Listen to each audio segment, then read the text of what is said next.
Welcome Yeah. to Fit Journey Life. This Mm, podcast is called Wellness Across Cultures. And the goal of this podcast is to just sit down and have a heart to heart conversation with fitness professionals, nutritionists, yoga teachers, therapists, health enthusiasts, and just all over the world, throughout the cultures, to learn about movement, nutrition, mindset, shape, the way we live, and the way we train.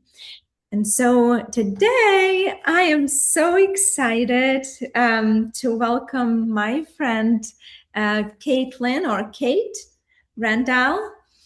And so let me introduce you. I think your bio is just incredible. So Kate is a registered dietitian and culinary nutritionist and who bridges the worlds of classical cooking and integrative medicine. With foundational culinary training and a decade of experience in nutrition and wellness, Kate's work centers on the belief that food is both nourishment and medicine. Her career spans culinary nutrition at Canyon Ranch, functional medicine in private practice, and performance nutrition with athletes and military personnel. Currently, she practices as an integrative and functional medicine dietitian at Thrive and serves as a medical specialty corps officer in the U.S. Army Reserves. Kate's philosophy blends evidence based nutrition with the therapeutic potential of whole foods, seasonal ingredients, I love it, and cultural food traditions. Drawing on her global perspective and personal exploration of ancient healing practices, she is passionate about empowering others to reconnect to their health through the kitchen. Her future endeavors involve deepening her love for cooking and nourishing food, as well as her desire to help people break free of toxic diet and body culture. She's developing a culinary therapy practice, teaching. It's a culinary practice. Let me get this. It's a culinary therapy practice teaching kitchen Zest, yes. which will open in Chicago in the next few years. So, Kate, it's so exciting. I followed your journey, Thank you. for a few years. Uh, Definitely. yeah. So, I want just to jump in right ahead and ask, tell me, tell me more about Zest, about what is coming Mm, up and what can perhaps Chicago residents expect, and yeah. perhaps maybe others who will be coming in and participating in your classes. Yes. Well, thank you, Lena, just for that lovely introduction. It's interesting when you hear a biography about yourself being spoken in your presence. And yes, I just appreciate that fabulous introduction to me. But to give a little more insight into Zest and just maybe where my passions lie within the nutrition and health and wellness space, I really started my journey off in culinary arts. So I've always had a deep love for food and cooking. It stems from childhood, but one thing that I think most people don't know about is that I struggled pretty significantly with an eating disorder when I was in late junior high school. So my relationship with food has not always been a good one. And it was actually through getting into the kitchen and connecting with my food that I was able to overcome that disordered eating pattern. And it's actually what's bringing me into what I want to do in the future, which is really start a space that helps other people who are struggling with the same issue find their love for food again and really break free of a lot of the toxicity that we see in social media and on the internet. Overall, I feel that we've gotten really far away from what matters from a food health perspective.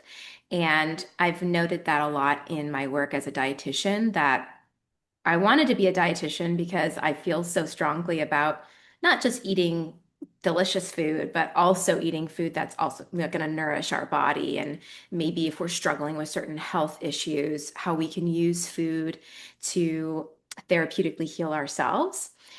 But I didn't realize how much in my world as a dietitian that I would be dealing with individuals who have a very restrictive outlook on food and a really harmful relationship with themselves. So, And yeah, can you tell me more about what you're noticing, the patterns that you're noticing?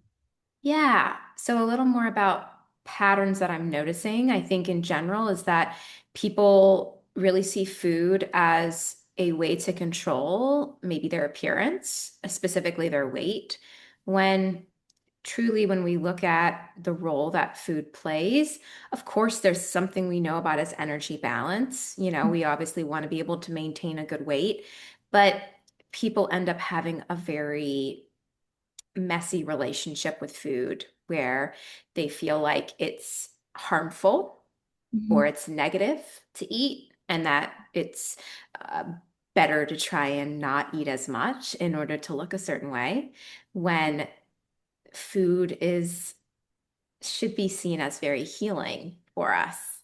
Yeah.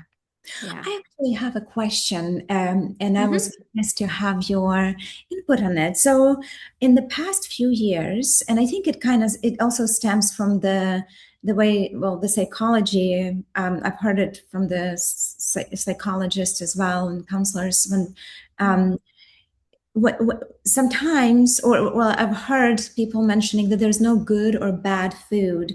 And yet, growing up as a child, at least in my culture, we've been taught that there are some foods that are more nutritious than others. And so I just wanted to know your take on that. Ooh, I love this question. So, I definitely don't like labeling foods as good or bad either, in my own sense of the words. But there are foods that I like to say are more energy dense Mhm. or should be treated on occasion versus be a regular part of our diet. So these are foods that people often label as bad, right? Things Mhm. that maybe don't always have that much nutrient density to them, but they may serve a different purpose in our life. So maybe it's a cultural context. And I'm a big believer in food and culture being heavily connected and that we really can't separate the two. And so oftentimes when people don't have a healthy relationship with diet and with their bodies, they strip away a lot of their culture by removing some of these foods that are very salient to that piece of themselves. But these can also include foods that just nourish our soul or make us happy, right? Having a piece of chocolate cake at a birthday party shouldn't be seen as a bad food. It's serving a different purpose. Right. Um, and on the opposite side of that spectrum, foods that we label as good, I like to use words that are more aligned with it's a nutrient dense food. Maybe it is a food that's serving a very specific therapeutic purpose in our life. Um, Maybe I can see it as a nourishment in my life. And we maybe want to eat those more often or more frequently. So I think it's really about balance. Okay. And so, again, another question that is on my mind is I I don't know if you know, but Yes. I'm really like a fan of getting into I really like whole food, plant-based Yes. nutrition.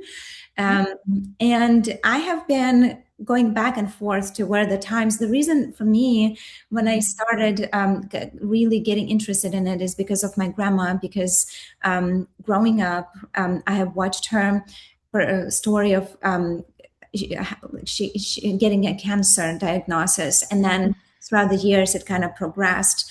And then she struggled with um, not dementia. It's similar to it, but Yeah. the memory, Alzheimer's, and so we when children were growing up, I was Yeah. inspired by a doctor who came to one of the events for children and shared his experience about plant-based nutrition. Yeah. And so since then, I was kind of practicing with it and exploring, and then I kind of fell away from it, and just like you said, like more for cultural experience, it was just difficult for me to be at the table and not to partake. And so I was trying to build up like Yeah. my own to how do I stay true to what I enjoy, but also participate in that social experience of sharing a meal together, right? And Yes. so I'm just curious about your intake on, again, plant-based nutrition. I know you're also really into inflammatory or anti-inflammatory nutrition. You had Yeah. held a great master class for kimchi, and I know you have your like just various like kefir and just various recipes that you make and foods. So I just, can you tell me more about your, again, your your take on all of this? Yes, this is definitely a complex situation, especially in my line of work, because there are lots of individuals who choose to not eat certain food groups, or they may actually have food allergies, food intolerances, where their body just doesn't agree with certain foods. Yeah. And there is definitely a big difference between I don't want to even call it restriction, but a restrictive eating pattern versus a diet that we actively choose to avoid certain foods for various reasons. So, people who choose a plant-based diet may choose it for its anti-inflammatory properties or maybe ethical reasons, or environmental reasons. And as long as it's being chosen for those right reasons, right, where there's not toxicity attached to it, I think that it can be a very positive part of our life. And I think it's actually important to honor that part of us that wishes to eat in that way. Um, it can be challenging and a little ostracizing when we're in environments around others who maybe don't understand those eating patterns or don't necessarily they don't cater to those eating patterns either. So that can be really a challenge to navigate, but it's certainly something that is worth doing because our diet isn't just the foods we eat, it really is an expression of who we are. And therefore, we should eat the way that aligns best with us and resonates with us. And at the end of the day, as long as the diet that we're consuming feels nourishing for us and is keeping us nourished, then it is the right diet. So it's highly personalized. Okay. Hopefully that So answered.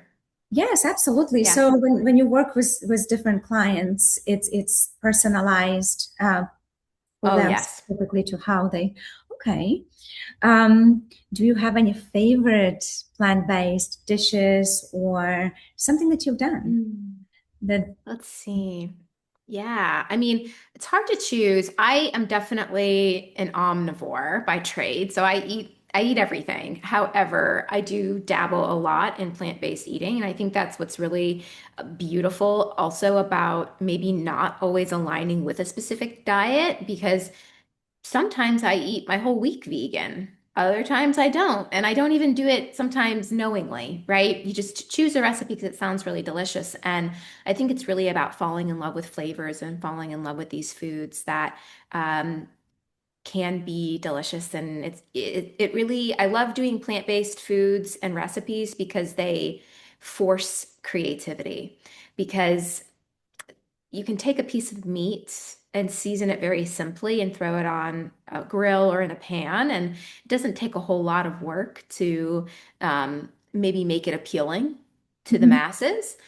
But for some reason, beans and vegetables don't get as much popular vote from Yeah, the people who are eating it. So it does require a bit more uh, strategy. strategy, doctoring it up, right? Spicing it up. But from a recipe perspective, I think I couldn't speak highly enough about just the bean and legume family. So I definitely try to incorporate those in my diet as routinely as possible.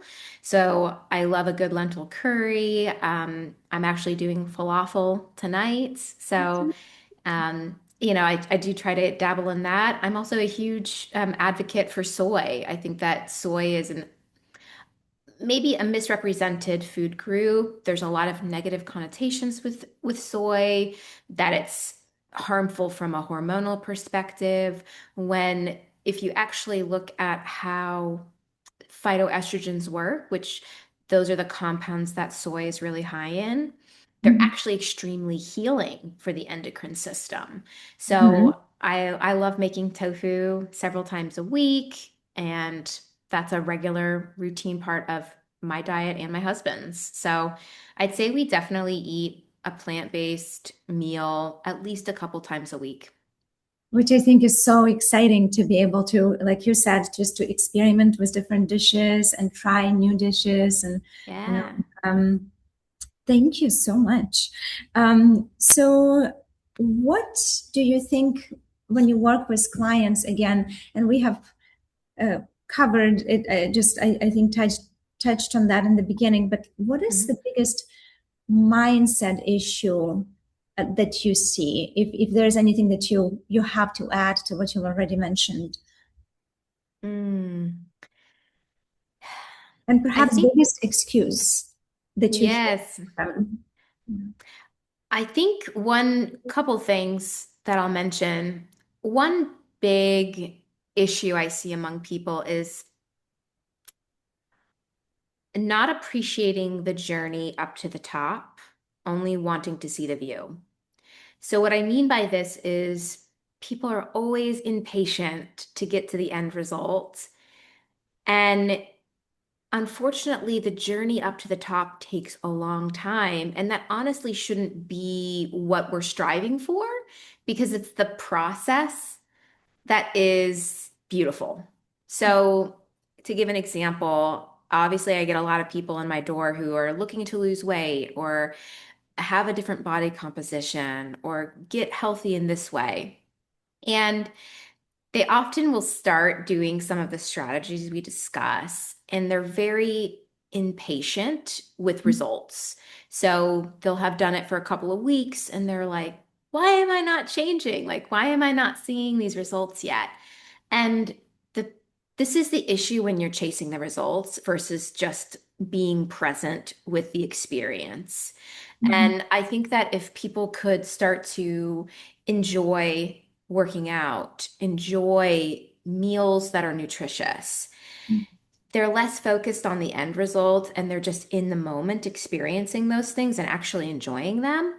And when we are less focused on what we're kind of striving for, we're able to have a bit more patience, because unfortunately, these results that people are striving for, it takes consistent action over time to actually yield those results. It usually takes years of eating healthy and years of exercising, and not by extremes.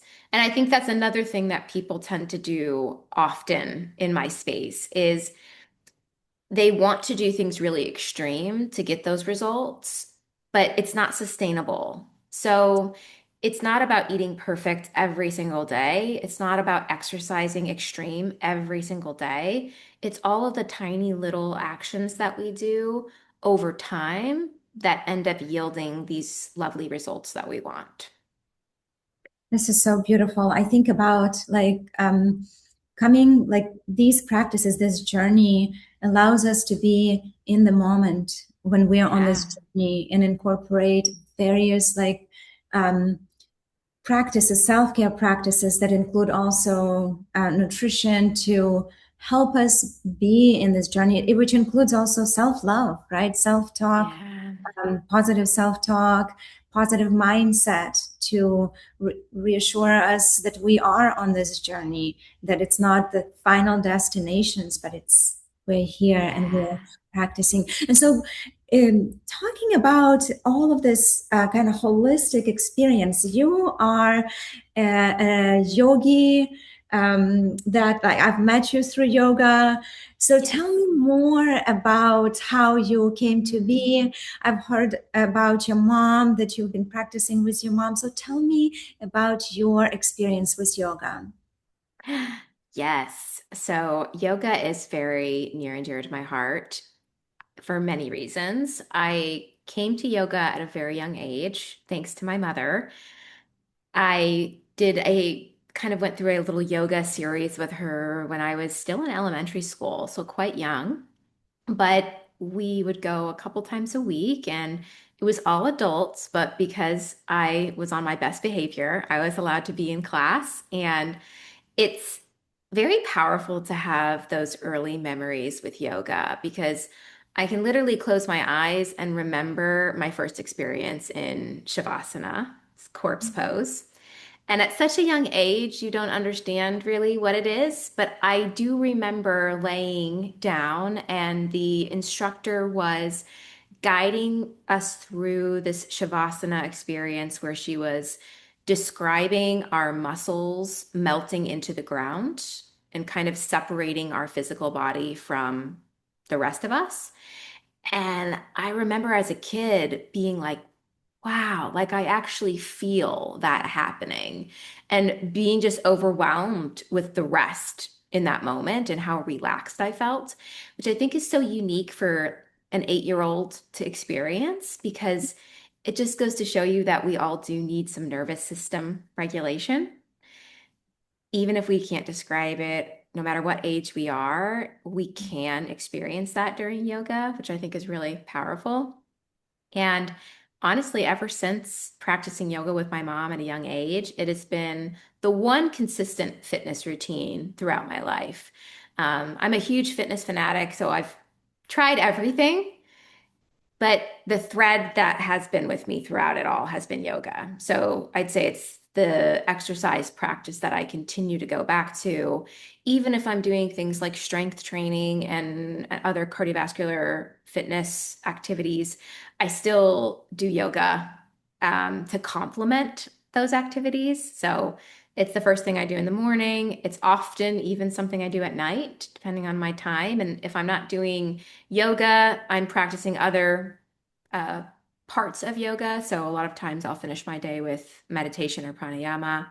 Um, and yeah, I think it's just been something that has really impacted my life on in many levels and always been that that needed therapy. What a beautiful story from your childhood that you shared. Thank you so much. It's very personal and it's so Yeah. unique and incredible to know that, like, from the very young age, you had experienced this and that your mom has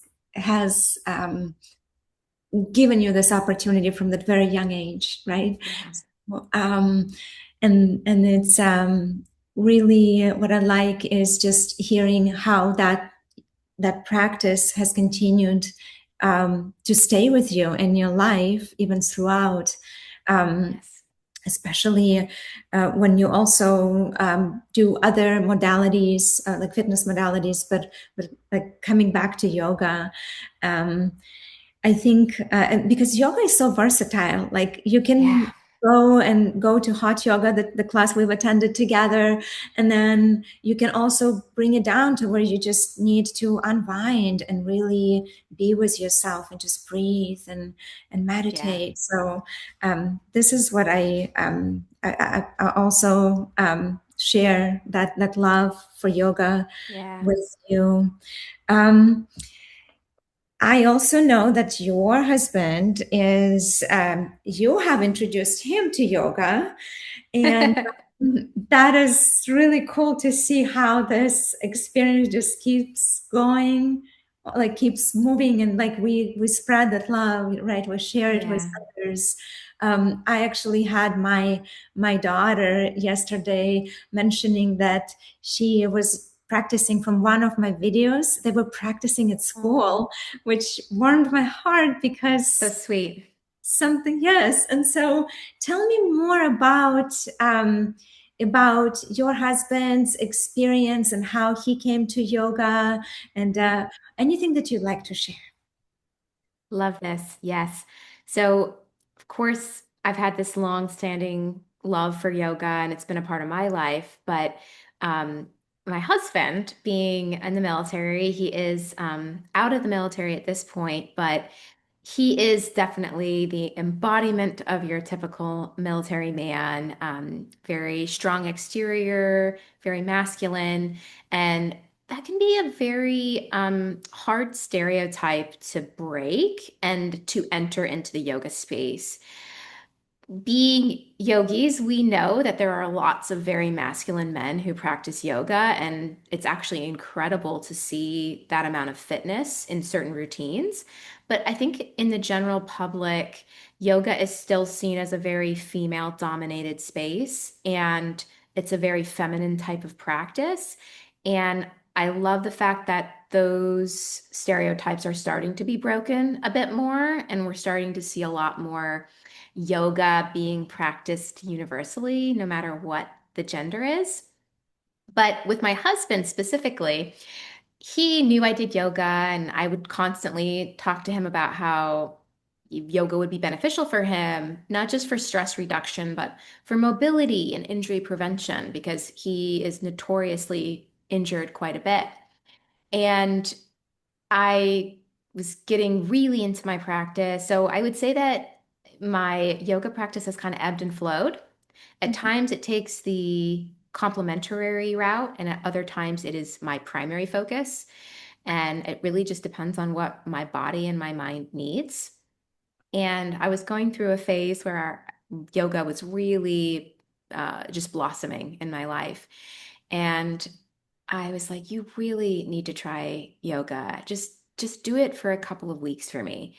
And I had found a male yoga instructor on YouTube that I felt could really resonate with my husband, a little more masculine. His yoga environment in the videos was a little more edgy. And so I Do you said, remember who it was? yes, his name's Travis Elliott, and Lauren Ekstrom is his wife. And this yoga couple have actually been our yoga instructors for the past 5 to 7 years. We do yoga retreats with them, so we've met them in person, and their yoga is extremely inspirational and incredible. So anybody who wants to try out their classes for free, they're on YouTube, and the resources are extensive. But we went away on a vacation that year, and this was, I think, about 3 years ago at this point. And we didn't have access to a gym, which was a blessing in disguise because it forced my husband to maybe try something else. And he was like, okay, I guess this is my opportunity to try yoga. And we were on this vacation for just 2 weeks. And he did yoga every day with Travis Elliott. And it was his 30-day empowered series, which is on YouTube. So Mhm. 30 days of yoga, and it's 30 minutes a day. And that 2 weeks really changed my husband's life. He was really moved by his yoga experience. He ended up coming home and still finishing out the program, so past that vacation. And his journey with yoga has been a little rocky. I think that with in many ways, yoga is a bit spiritual. So, and it often does look a lot like people when they are experiencing a spiritual awakening and they're kind of moving through religion and trying to figure out where they're at in it. And sometimes we move away from that and sometimes we come back to it. So it's not always top of mind for him now, but he still does try to practice at least a couple times a week, which I think is a huge improvement. And, you know, it's fun to see somebody who wasn't really into yoga come to understand yoga and experience what we know people experience when they really do um, start to feel the healing properties of yoga. And we ended up going on a yoga retreat that same year in Costa Rica that only strengthened his love for yoga, my love for yoga. And it's great that we're talking about this because we're actually going on a yoga retreat in 2 weeks in Portugal. So, So exciting. I would yeah, love to know more about these retreats, actually. If you'd like to share just yeah, again of how, course. because you guys have been inspiring me to go as a Mm, couple and experience these yeah. retreats. So yeah. Yes. So the retreats are through Travis and Lauren. They have an app that we subscribe to. It's called Inner Dimension. That's the name of their platform. Okay. But the cool thing is to participate in their retreats, you don't have to be an Inner Dimension member or subscriber. But just knowing the name of their platform will allow you to find their website, and then you can find the retreat schedule Mhm. for the upcoming year. They usually post all the way through, I think they've got like through December of this year right now. And they host them all over the world. Some are more local, so it's not always international. They host, I think, one a year in North Carolina. There's also one that happens usually in California. Some are small, some are longer. I did a women's only retreat a year and a half ago in Arizona with them, and it was just incredible. I highly recommend it. It was a beautiful experience to just come together with women, and there is something different about having just that the female energy in a space, and I think it allows a bit more vulnerability to come forward. So it was very special. I remember your husband when he was organizing this morning session. He asked me to teach a yoga class for his soldiers, and that was very. Um, I think just sending that message to others, like he was sending that message to his soldiers, that anybody, hey, this is just experience, so just Yes. try this, and just advocating for it. And I felt like he was strongly advocating for it as well. So um Yes. I um I really think it's great that both of you as a couple continue to expand your own practice, but also continue to come together and go and experience these retreats, because this is something that I have. When I came to yoga, I have also been searching, because my first training was in India, and it was very spiritually more cultural experience. And so Yeah. I appreciated to hold, like, an opportunity to hold that space for to embrace the culture. And then when I came back home and I was continuing to learn, and I had to find a way to, how can I make this practice serve me and support me, take what I needed to take from it, and Mm, also not to feel like I need to mold myself certain way, right, to where I yeah. was on my own journey, searching and exploring, and also but exploring it from my own landscape. And so Yeah. I remember getting into studying these books about, like, chakras from a Christian perspective, and what does that mean from a Christian perspective, right? I learned also from my teachers, where they have mentioned, if we are studying yoga, maybe studying it from also some of the teachers from our own culture, to help us understand and interpret it in a way that Yeah. is meaningful to us. And so I think, um, like, when we look at yoga, sometimes it may hold people back, because they feel like Mm-hmm. to take on something, or they need to take on certain religion or Yeah. culture.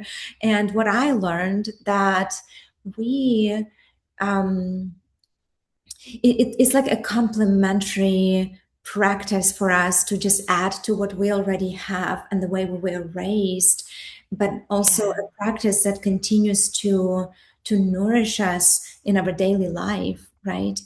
So I thank you for bringing this up, because it is quite it can be quite a spiritual experience. And Yeah. also, um, there's so many questions that come up with this practice, when we um, incorporate it into our life, but also questioning how are we seen, how others Yeah. see us or may see us because Yeah. because of the view that they have, right, that they hold. Yeah. So Yeah.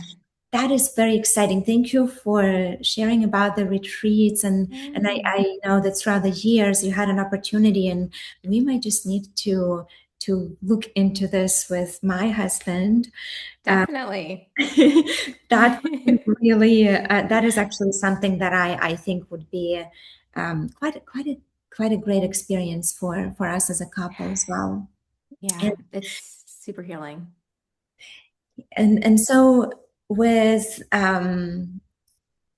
bringing up how you and Bryce, how you nourish your marriage, how what are other things that you do? Because what I just a little bit background there, what it Mhm. started to be the question for me arose very early in this in the military experience in the experience as a military spouse of Yeah. we had been going through deployments and TDYs. How do I nourish my marriage? And we had to go through difficult times in order to learn and grow and learn from experiences. And so Yeah.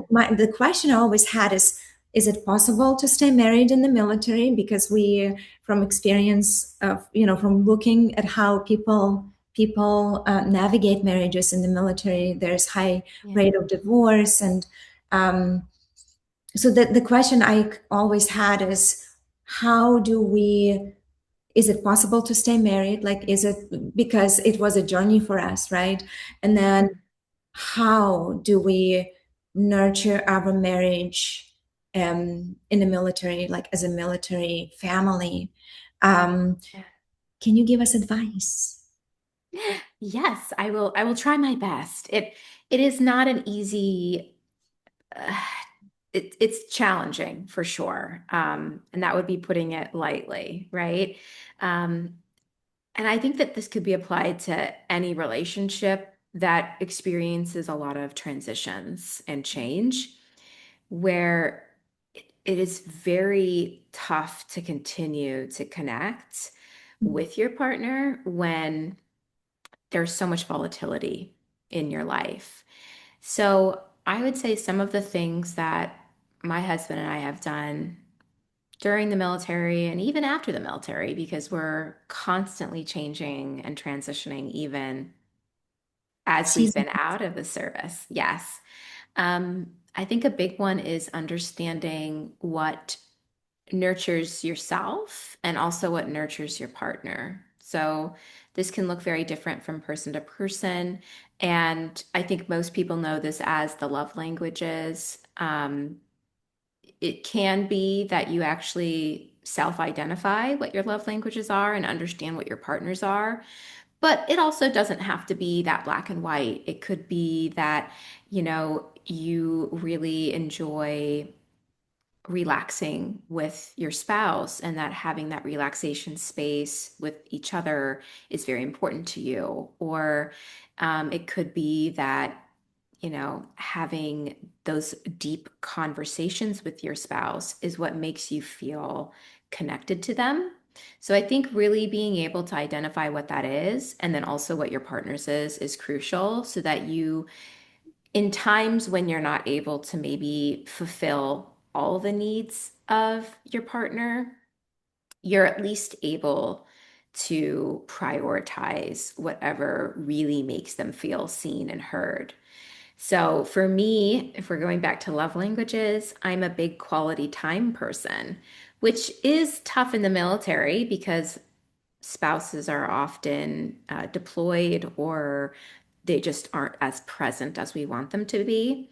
But ways that my husband and I would make sure that I was getting that quality time is can we do a FaceTime or a Zoom once a week at least if we're separated? Can we communicate through text on a daily basis? And not like large text, but even just, hey, thinking of you, love you, hope you're okay. And then also through even written letters. When my husband and I were in our very early years of marriage, he would write me letters all of the time. And that was a really lovely way of spending quality time with me.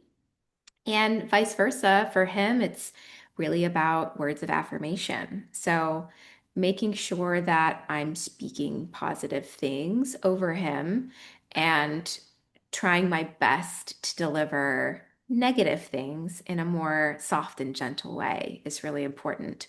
And it's not always going to look perfect, and it certainly doesn't look that way all the time. But I think that that's a big part of marriage. And definitely something that I think we both have learned through yoga is extending grace to the other person and to ourselves in this idea of not having to be perfect and that we're not going to be perfect in things. And being able to be more self-aware, and yoga really does help blossom self-awareness. And that has allowed us to have more deep, meaningful, emotional conversations that really has helped us connect on a deeper level. So I think that's really important too. Beautiful. Thank you so much for sharing. I know that Yeah. this will be helpful to those who will be watching, and also um, sometimes looking for answers, right? Like we're in different stages of life, and sometimes this is what people need to hear. It's like Yeah. what how do you connect and stay connected? And it's really good to know that right now the access to technology, we have more access. It's easier to be able to hold a phone call and make it maybe more frequent if needed, Yeah. and just check up on each other. Um, so I would like to ask you about your as you mentioned in the beginning that you are um, going back to the diet, you love to explore different cultural dishes, just various dishes and ingredients. You use all of the different ingredients. And so, do you notice, and like you've mentioned also that you, again, there are some weeks that it may be more plant-based, the weeks maybe you're incorporating meat and just being creative with it, right? And Yeah. so how have you developed, or maybe like right now, that stage of life that you are in, how have you developed that healthy relationship with food?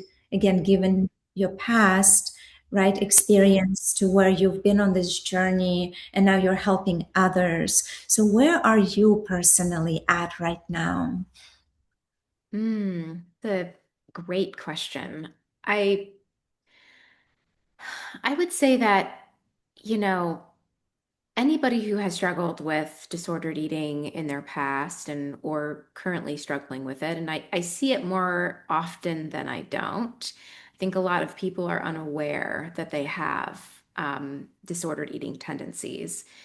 And it's challenging not to have one in the type of culture that we live in, where it's a lot about external appearance and really that being what people view as being healthy or not healthy. And I really try to separate that for people is that being a certain size or weighing a certain number does not always equate to health. I know many people who just happen to be a little more big boned or a little larger in stature that have live very healthy lives and have very healthy biomarkers and are thriving. And on the other end of the spectrum, I have people who would quote unquote fit the mold of health, but aren't necessarily the healthiest individuals and living the healthiest life. But going off on a tangent here, back to diet and my relationship with food.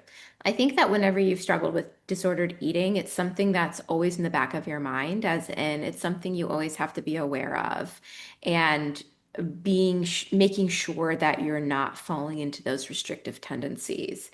Um, my default when I'm very stressed or feeling triggered is to restrict. And it's truly that I lose my appetite. I just don't feel like eating. And so being very mindful of that. And yet again, this is where yoga really has helped me through my journey as well, because it helps me become more grounded and less triggered. So it really does help with those symptoms, which then allows me to feel like eating, reconnecting with my food, all of those things. Um, but I think that in general, the place that I'm at with my own food journey and my diet comes from my love of the eating experience. So we really are beings that are meant to have a visceral experience in life. So we've got our senses, which are really what connect us to the present moment. And there are very few opportunities in life that we have that tap into all of those senses quite the same way that eating does. So something that even I love doing with new clients or with individuals who are really struggling with their relationship with food is to have them slow down and have almost a meal meditation Mhm. where you're really taking the time to focus on a single bite of food and you're noticing the texture of it. You're noticing the taste, of course, but you're smelling it.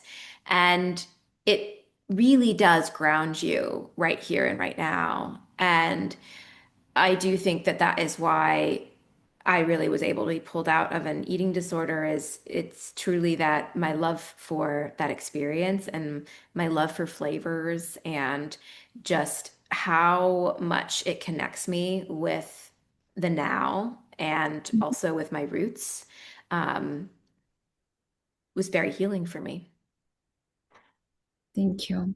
Mhm. It's very interesting. I love when people try this meditative and mindful eating when they have eaten like chips, right, for like a lifetime, but Yeah, tasting that chip a and like single chip. experiencing like the texture, the crunch, right? And so Mhm. it's very and it's like even listening to them like share this experience in the moment, right? Like Yes. even though it tasted like it's like I can now slow down, right? I can still enjoy, but I can slow down and really be in that experience. So Yeah.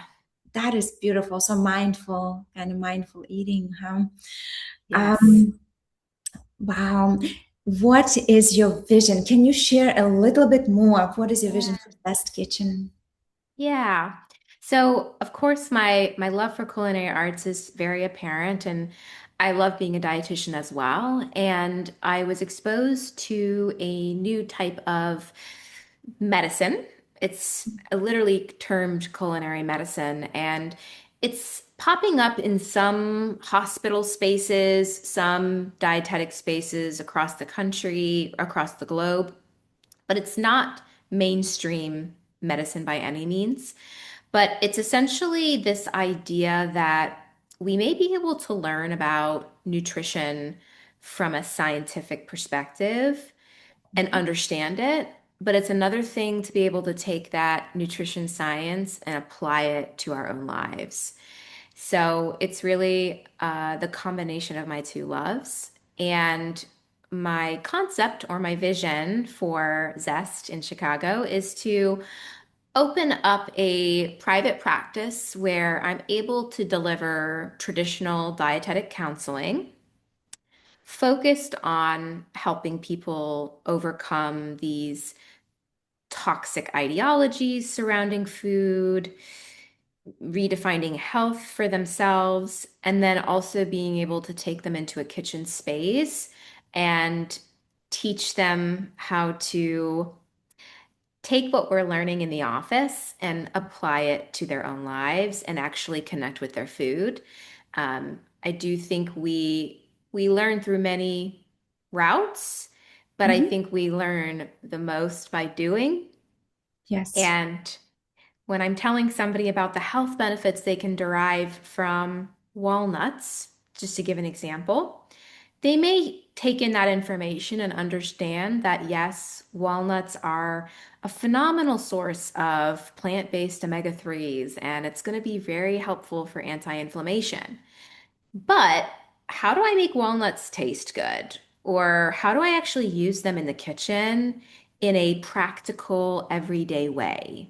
And that's where I want to teach people about walnuts and then say, okay, and now let's see all of the different ways we can actually bring them into our life. Maybe we do a walnut crusted salmon dish. Maybe we add walnuts to oatmeal, an oatmeal recipe in the morning. Maybe we throw it into a salad recipe so that people go, wow, there are all of these different ways that I can actually eat walnuts. And then I get to taste those walnuts in this dish and I actually love them. And so we're also making that connection between this is how I should be eating to heal my body and make me feel my best. And now my mind and spirit are also connected with it. And then if we even rope in cultural application here, how can we take walnuts and apply it to cultural recipes, Mhm. culturally relevant recipes where walnuts aren't traditionally found, but maybe we can add them there and it's going to taste really good so that people can also feel like they're being reconnected to their roots as well. This is so incredibly useful, I think, for what you're doing is because you're taking that theoretical, well, science knowledge and then teaching the to how to apply it and how to practice and create that behavioral change, very hands-on approach. And I think that's what has what is difficult for people to make some or like to when they try to change the behavior. This is the most difficult process, but being able for Yeah. you to guide them through that process and will allow them to well, first of all strengthen their well, just kind of confidence to Yes. what that they can actually do, like they can actually use the ingredients and prepare and make a meal, and it teaches them Yeah. how to create that change, and it's more likely and to for them to actually stick to Yeah. because they will know how to prepare those meals, and they will more likely stick to that change in their diet, and so there will be Yeah. more like those results that they will will reach that they want to reach. So thank you. Yes. This is I'm so exciting. I will definitely be following your journey, Yes. and I Thank you. of course, and I will make sure to post the links. I know Yeah. you mentioned you're in the starting stages, but I Yes. will post the links so when people find the podcast, they could follow, they could connect with you. And Love thank that. you so much again for taking your time to share your Of wisdom course. for everybody who will have an opportunity to watch and learn and and you know anybody who is seeking out there the answers or just wants to understand and how to create more holistic lifestyle, right? And Yes, of then course. I have this the session that I wanted to close with is a I call Yeah. it a rapid fire Ooh. just questions that you can choose one or the other, and they will be about Okay. nutrition, yoga, and wellness. So, okay, what would you choose, whole foods or supplements, Whole Foods all the way. meal prep or intuitive eating? Oh, this one's hard. I'm gonna go with meal prep, which might surprise some people. Okay. Plant-based or balanced diet? Balanced diet. One nutrition myth that you're tired of hearing. Ooh, that carbs are bad. One eating habit everyone should start today. Mm. Eating breakfast. Love it. One book or mentor that shaped your nutrition philosophy. Ooh, this one's tough. Did you say mentor was an option? Yes. Okay. So it was a professor from my undergrad in dietetics. Her name is Dr. Leslie Hildebrandt. She is an incredible dietetic professor up at Central Michigan University, which is where I got my undergrad. And she was just a wealth of knowledge. And it's amazing to me how far beyond her time she was in the nutrition space because concepts that she was teaching me back then Mm. are now becoming very popular ideas or mainstream. And I'm always like, Dr. Hildebrandt taught me that so long ago. Like, what is this? So I just a woman of wisdom. Dr. Hildebrandt. Yeah. Hot yoga or traditional? I've got to go with traditional. Okay. Morning practice or evening practice? Oh, man, that's tough. But if I don't start my day with yoga, something doesn't feel right. So it's got to be morning. Okay. Flexibility or strength? Mm, Strength. Okay. One yoga myth you would want to clear up. So we talked about it a little bit earlier about religion, Okay. and I love bringing up the concept that yoga is in Sanskrit actually translates to yoke, and that what this essentially means is anybody's religion can be, you can connect with any religion through yoga. So I think to clear that up is yoga is a spiritual practice, but who you are uniting with Mhm. in the midst of that yoga practice is highly personal and can be very different. Thank you. Mhm. One book or teacher that transformed your yoga practice. Oh, I already mentioned them earlier. I'd have to say Travis Elliott and Lauren Ekstrom really did change my journey with yoga.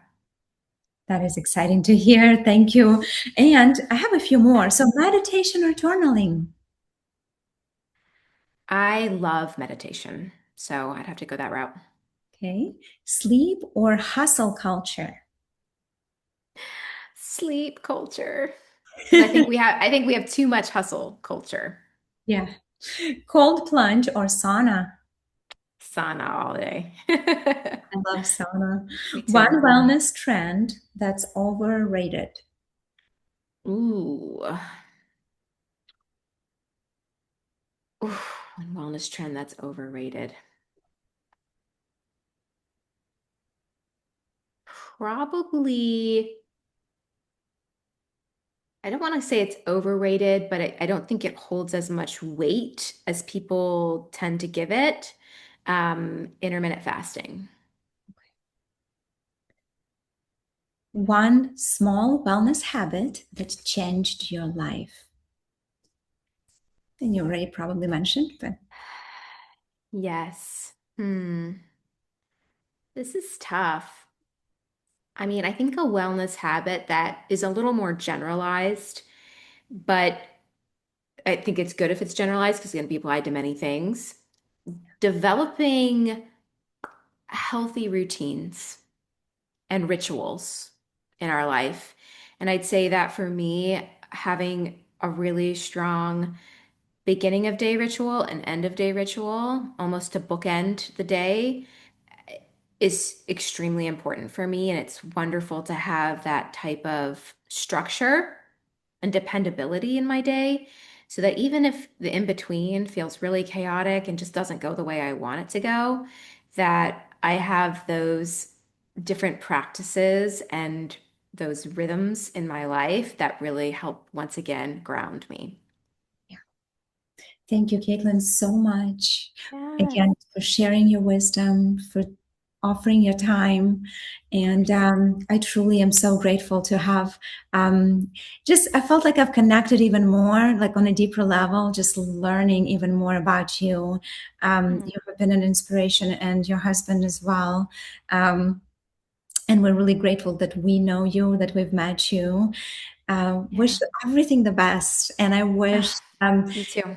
everything as you thank you, and as you continue to develop, as you continue to develop your dream to support others, may this be the dream that continues to nurture and flourish, that it can continue to grow to where the others will be able to keep passing it on, right, to where Yeah, you will be the mentor of someone who will be able to share that knowledge yeah, with the next person. Again, thank of you. course. It is such an exciting time. I really enjoyed connecting. Um, Yeah.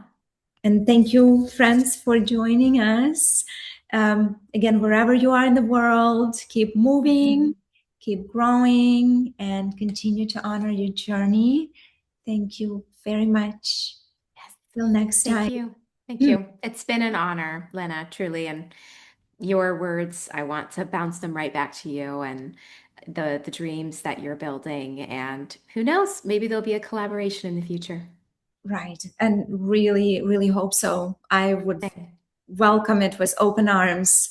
Yes, Um, thank same. you. Yes, it's again an honor to know you as well. And um, we'll keep in touch.